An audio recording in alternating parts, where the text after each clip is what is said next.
Hello friends, स्वागत है आप सभी का हमारे यूट्यूब चैनल कम्पिटिटिव रेस में। दोस्तों, आज के इस वीडियो में हम लोग एसएससी एमटीएस 2024 का जो 30 सितंबर का थर्ड शिफ्ट का जो क्वेश्चन पेपर है उसको डिस्कस करने वाले हैं।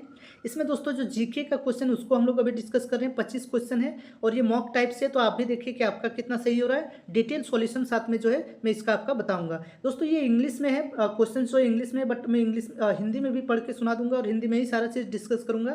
तो हिंदी वालों को दिक्कत नहीं होगा, आप लोग आराम से देखिए। और बाकी जो है इंग्लिश तो आपका एमटीएस में है ही, तो इतना कंफर्टेबल तो आपको होना चाहिए। ठीक है, तो चलिए हम लोग देखते हैं। और इसमें दोस्तों जो भी क्वेश्चन होगा आपको बहुत ही इंपॉर्टेंट होगा आगे एमटीएस 2025 की जो तैयारी कर रहे हैं उनके लिए।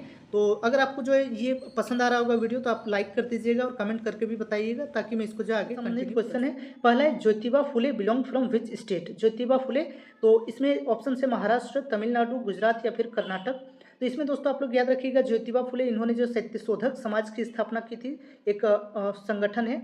दूसरा याद रखिएगा, इसमें आप लोग जो गुलामगिरी पुस्तक है उसके लेखक भी जो है ज्योतिबा फुले हैं। ये दोनों चीज़ आप लोग याद रखिएगा इनके बारे में। जो सही उत्तर होगा इसका ऑप्शन ए आपका महाराष्ट्र होगा। इनका अभी जो एक मूवी भी आया है, तो मूवी देख सकते हैं। इन्होंने जो छुआछूत या जाति प्रथा के विरुद्ध जो है वहाँ वेस्टर्न इंडिया में इन्होंने जो है लड़ाई लड़ी थी उस टाइम में। तो ये आपका जो है हो गया ऑप्शन ए सही उत्तर। ठीक है, दूसरा नंबर क्वेश्चन है, which of the following national park is located in Madhya Pradesh? Madhya Pradesh में कौन सा नेशनल पार्क है?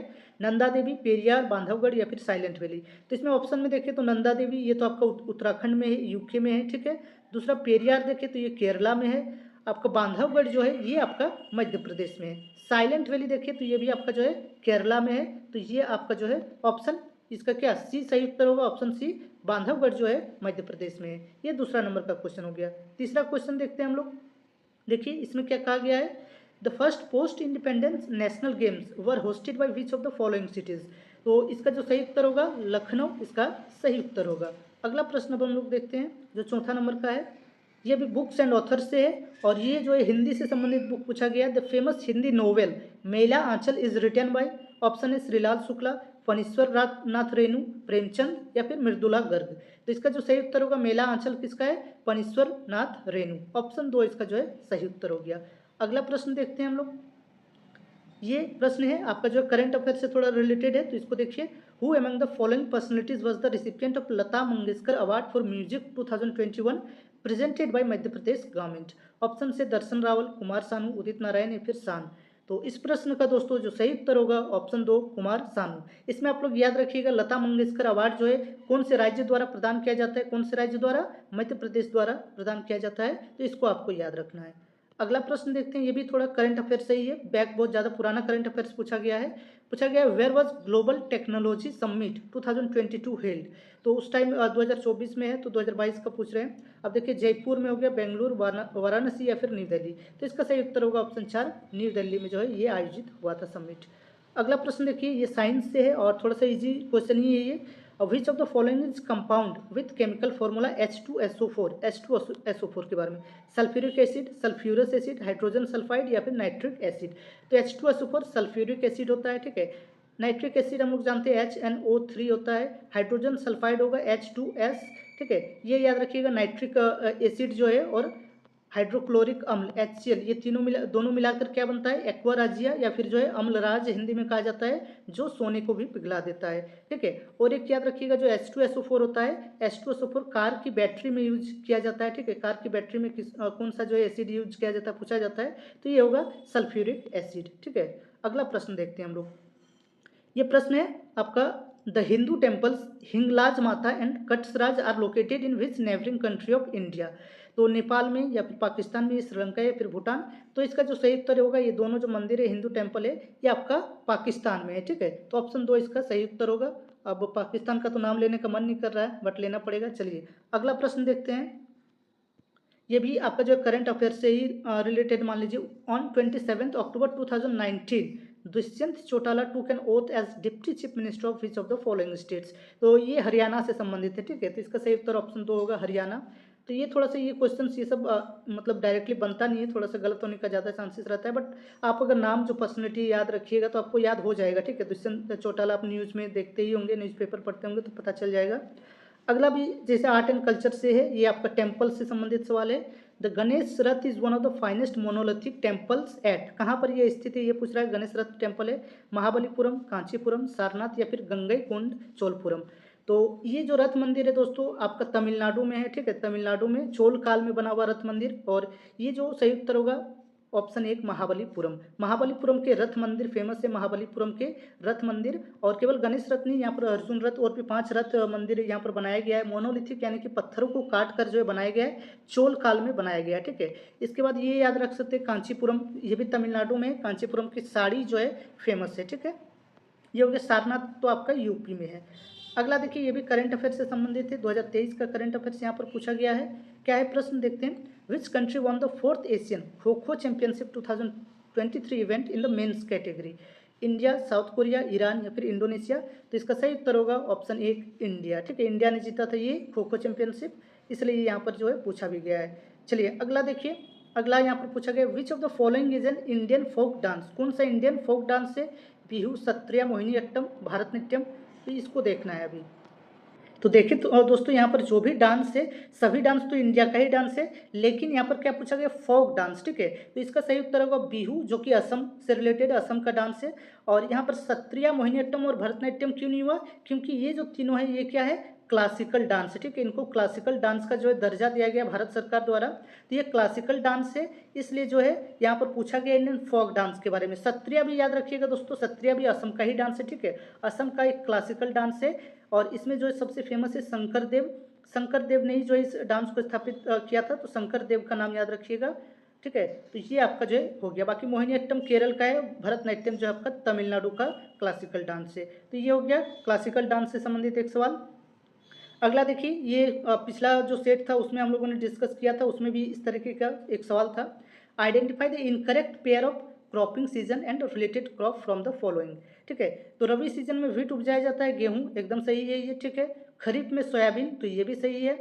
तीसरा जो ऑप्शन है रबी में पैडी, धान जो है क्या रबी में उपजाया जाता है, नहीं, तो ये इनकरेक्ट स्टेटमेंट है। यहाँ पर पूछा गया इनकरेक्ट, तो ये आपका जो है सही उत्तर हो जाएगा। बाकी मेज जो है मक्का, ये भी खरीफ सीजन में ही होगा। तो आप लोग याद, जैसे मैंने पिछला जो वीडियो था जिसमें हम लोग डिस्कस कर रहे थे, तो उसमें मैंने बताया था कि आप लोग जो है खरीफ और रबी सीजन में कौन कौन सा फसल आता है याद कर लीजिएगा, उससे सवाल आता ही। और देखिए यहाँ पर सवाल पूछा भी गया है, ठीक है। अगला ये जो है मेडिवल हिस्ट्री से संबंधित एक सवाल है, ठीक है, इसको देखते हैं। The officer known as Diwan belong to which of the following departments of Mughal empire during Akbar's reign. Diwan कौन सा पद था, जैसे जुडिशियल था या फिर फॉरेन अफेयर से रिलेटेड था, फाइनेंस था या फिर मिलिट्री था, ठीक है। तो सही उत्तर क्या होगा, दीवान फाइनेंस या वित्त से रिलेटेड होता था, वित्त से।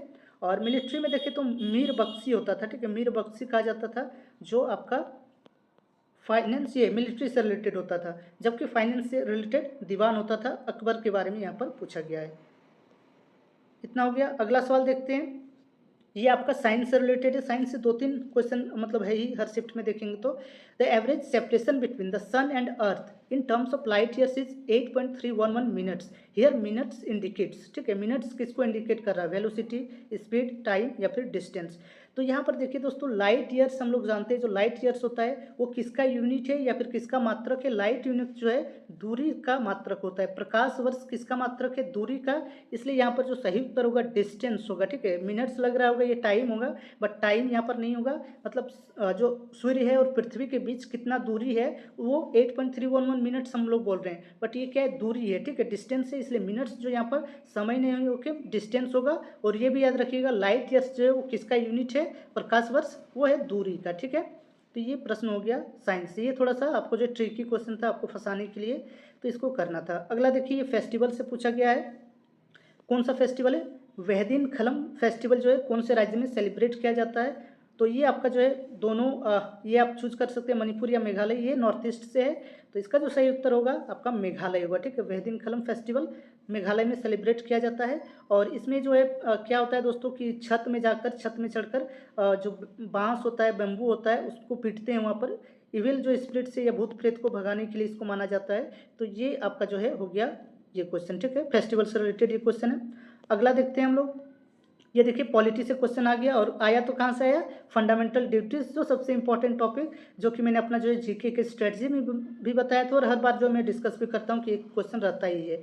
यहाँ पर देखिए, which of the following articles on fundamental duties was added to the constitution by 42nd amendment act, ठीक है, कॉन्स्टिट्यूशनल अमेंडमेंट एक्ट। तो इसमें क्या होगा, आर्टिकल 51A, और यहाँ पर याद रखिएगा संविधान का पार्ट या फिर भाग 4A, ठीक है, इसमें ऐड किया गया था 42nd अमेंडमेंट के द्वारा स्वर्ण सिंह समिति की सिफारिश पर ऐड किया गया था, ठीक है, स्वर्ण सिंह समिति की। और एक चीज़ याद रखिएगा, कब ऐड किया गया था ये, 1976 में, ठीक है, 1976 में। और जब ऐड किया गया तो 10 मौलिक कर्तव्य ऐड किए गए थे, बाद में 11वां मौलिक कर्तव्य जो ऐड किया गया 86 अमेंडमेंट के द्वारा। तो इस 42nd अमेंडमेंट बहुत ज़्यादा इंपॉर्टेंट है, इसमें जो जो भी चेंजेस हुआ है इसको पढ़ लीजिएगा आप लोग। अगला प्रश्न है, ये भी देखिए डांस से ही संबंधित है। R Muthu Kannammal who was awarded the Padmashri in 2022 is a dash dancer. कौन से डांस से संबंधित है आर मुथु कन्नमल? तो गरबा हो गया, छौ हो गया, रॉफ हो गया या फिर सादिर। तो इसका जो सही उत्तर होगा दोस्तों ऑप्शन 4 सादिर होगा। सादिर डांस दोस्तों भरतनाट्यम जो डांस है भरतनाट्यम, उसी का पुराना नाम है सादिर, ठीक है। तो याद रखिएगा, ये भी क्वेश्चन पूछा गया, सादिर कौन से डांस को कहा जाता है, तो भरतनाट्यम डांस को ही कहा जाता है। अब यहाँ पर देखिए रॉफ जो डांस है ये कहाँ का है, ये जम्मू कश्मीर की महिलाओं द्वारा किया जाने वाला डांस है। छौ डांस तो आप लोग जानते हैं फेमस डांस है, जिसको 2010 में जो है यूनेस्को हेरिटेज में भी शामिल किया गया, 2010 का डेट याद रखिएगा। और ये कहाँ से संबंधित है, ये आपका जो है वेस्ट बंगाल हो गया, झारखंड हो गया और उड़ीसा में ये डांस फेमस है। उड़ीसा में मयूरभंज छौ फेमस है, मयूरभंज, और झारखंड में पुरुलिया फेमस है, वेस्ट बंगाल में पुरुलिया फेमस है। झारखंड में जो है मेरा डिस्ट्रिक्ट मतलब मेरे डिस्ट्रिक्ट में जो मेरा ब्लॉक है चंदन क्यारी में, वहाँ पर भी जो है बहुत ज़्यादा फेमस है छौ डांस। ये आप लोग जो याद रखिएगा। बाकी गरबा तो आपका जो है गुजरात का डांस है, ठीक है, ये हो गया। अगला देखते हैं, ये हिस्ट्री से संबंधित सवाल है। Where was the Hindu College established in year 1791 to teach ancient Sanskrit text, ठीक है, संस्कृत के अध्ययन के लिए जो है खोला गया था एक हिंदू कॉलेज 1791 में। तो कहाँ खोला गया था, मद्रास, आगरा, बनारस या फिर कलकत्ता। तो ये आपका जो बनारस में खोला गया था, और इसमें जोनाथन डंकन, ठीक है, जोनाथन डंकन, और जो इसमें था उस समय लॉर्ड कॉर्नवालिस, ठीक है, लॉर्ड जो है कॉर्नवालिस और जोनाथन डंकन, यही दोनों के द्वारा इसको इस्टेब्लिश किया गया था आपका 1791 में बनारस में इसको जो है स्थापित किया गया था। अगला प्रश्न, ये दूसरा प्रश्न पॉलिटी से आ गया। ये पॉलिटी से है, according to article 74(1) who is the head of the council of ministers. जो मंत्री परिषद है, मंत्री परिषद का कौन प्रमुख होता है या फिर हेड होता है, ये पूछा गया है। चीफ जस्टिस, प्रेसिडेंट या फिर स्पीकर ऑफ द हाउस या फिर प्राइम मिनिस्टर। तो मंत्री परिषद का नेता जो है प्राइम मिनिस्टर को कहा जाता है, ये याद रखिएगा आर्टिकल 74। और जो राज्यों में होता है, राज्यों में जो मंत्री परिषद होता है उसका जो प्रमुख होता है चीफ मिनिस्टर होता है, ठीक है। तो ये आपको याद करना था। अगला है आपका, ये भी साइंस से रिलेटेड है, मान लीजिए साइंस से भी 3-4 क्वेश्चन हो गया। On boiling an egg why does the outer part become opaque and white. Outer part क्यों जो है सफ़ेद हो जाता है, तो इसमें जो ऑप्शन 4 है, the heat causes denaturation hardening the albumin. अगला क्वेश्चन है दोस्तों इकोनॉमिक्स से है। क्वेश्चन क्या है, which of the following is not a part of capital receipts. तो कैपिटल रिसिप्ट्स का कौन सा भाग नहीं है, जैसे डिसइन्वेस्टमेंट हो गया, रिकवरी ऑफ लोन हो गया, टैक्स रेवेन्यू हो गया या फिर बोरोइंग हो गया। तो इसको थोड़ा सा कंसेप्ट है दोस्तों, इसको समझते हैं। जैसे कैपिटल रिसिप्ट और एक दूसरा होता है रेवेन्यू रिसिप्ट, ठीक है, कैपिटल रिसिप्ट और रेवेन्यू रिसिप्ट यानी कि पूंजीगत प्राप्ति और राजस्व प्राप्ति। तो पूंजीगत प्राप्ति क्या होता है दोस्तों, पूंजीगत प्राप्ति ऐसे प्राप्ति को कहा जाता है जिससे क्या होता है कि हमारा जो असेट है वो असेट कम हो जाता है या फिर लाइबिलिटीज जो है बढ़ जाता है, ठीक है। ये दो चीज़ जो है होगा अगर हम कैपिटल रिसिप्ट्स प्राप्त करते हैं कुछ भी, तो एक तो या तो असेट कम होगा या फिर लाइबिलिटीज। तो देखिए सबसे पहला जो ऑप्शन है डिसइन्वेस्टमेंट। इसका मतलब क्या होता है दोस्तों कि कोई भी कंपनी है सरकार का या किसी का भी, तो उसमें शेयर जो है वो शेयर कुछ शेयर जो है बेच देते हैं मान लीजिए, ठीक है, तो उसी को हम डिसइन्वेस्टमेंट कहते हैं। इन्वेस्टमेंट का उल्टा, इन्वेस्टमेंट नहीं कर रहे बल्कि हम अपना जो शेयर है उसको बेच रहे हैं। तो इसको क्या होगा, जैसे मान लीजिए LIC का जो था, LIC में गवर्नमेंट ने अपना जो शेयर था उसको बेच दिया, तो इसी को डिसइन्वेस्टमेंट कर रहे हैं। तो इससे क्या हो रहा है, हमारा जो असेट है वो संपत्ति क्या है, जो शेयर एक जो भी हमारे पास शेयर है वो क्या है, असेट है हमारे लिए, उसको अगर हम कम कर रहे हैं तो असेट कम हो रहा है। तो ये क्या हो गया, ये तो कैपिटल रिसिप्ट होगा, ठीक है, ये कैपिटल रिसिप्ट है। यहाँ पर पूछा गया कौन सा नहीं है। दूसरा अगर देखिए रिकवरी ऑफ लोन, लोन अगर हम किसी को दिए हैं दोस्तों तो ये क्या है, ये मेरा असेट है क्योंकि इससे मुझे जो है ब्याज की प्राप्ति हो रही है। अगर लोन हम वापस ले रहे हैं तो इससे भी क्या हो रहा है कि हमारा जो असेट है वो कम हो रहा है, ठीक है, असेट कम हो रहा है। तो ये भी क्या हो गया, ये कैपिटल रिसिप्ट ही होगा। ये देखिए बोरोइंग भी है, तो बोरोइंग होने से क्या होता है, बोरोइंग अगर हम किसी से उधार ले रहे हैं तो उसका हमें जो है ब्याज चुकाना पड़ेगा। तो ये क्या है, इससे हमारी लाइबिलिटीज़ बढ़ जा रही है, ठीक है, लाइबिलिटीज़ जो है वो बढ़ रही है, तो ये भी क्या है, कैपिटल रिसिप्ट होगा। टैक्स रेवेन्यू जो है ये आपका रेवेन्यू रिसिप्ट है, इससे कोई जो है गवर्नमेंट पर असर नहीं पड़ता है, ना गवर्नमेंट का या फिर किसी का भी ना कोई एसेट कम होता है, ना ही लाइबिलिटीज़ बढ़ता है। तो इसलिए जो इस प्रश्न का सही उत्तर होगा ऑप्शन 3 होगा, ठीक है। तो अब अगला क्वेश्चन देखते हैं हम लोग। Calculate the body mass index of a person whose weight is 50 kg and height is 1.5 metre, ठीक है। बॉडी मास इंडेक्स जो होता है दोस्तों, ये क्या होता है, इसका जो फॉर्मूला है ये आपको देखना होगा। जो वेट है, ठीक है, वेट बाई जो हाइट है, हाइट का स्क्वायर होता है, ठीक है। हाइट जो मीटर में होगा उसका मीटर स्क्वायर, हाइट जो है उसका मीटर स्क्वायर होता है। तो इसमें कितना है, 50 kg है और इसका 1.5 मीटर है, तो ये 2.25 क्या होगा, मीटर स्क्वायर हो जाएगा। 2.25 मीटर स्क्वायर अगर इसको होल स्क्वायर कर रहे हैं तो इसको इस तरीके से बॉडी मास इंडेक्स निकालते हैं और इसको कैलकुलेट करेंगे तो ऑप्शन 4 22.2 kg पर मीटर स्क्वायर, ये आपका जो है आंसर होगा, ठीक है। तो इस तरीके से बॉडी मास इंडेक्स निकाला जाता है। अगला देखिए, ये हिस्ट्री से ही संबंधित है, ये थोड़ा सा डिफिकल्ट होगा क्वेश्चन। क्या कि the word megalith comes from two dash words, megas means great and lithos means stone, ठीक है। तो ये कौन से जो है लैंग्वेज से आया हुआ है, तो इसका जो उत्तर सही उत्तर होगा ऑप्शन 4 ग्रीक लैंग्वेज का वर्ड है मेगा और लिथ। मेगा का मतलब ग्रेट होता है और लिथ मतलब स्टोन होता है, ठीक है। अगला क्वेश्चन ये देखिए आपका जो है करंट अफेयर सही है। Which of the following states of India mark the lowest in national multi dimensional poverty index of progress review 2023।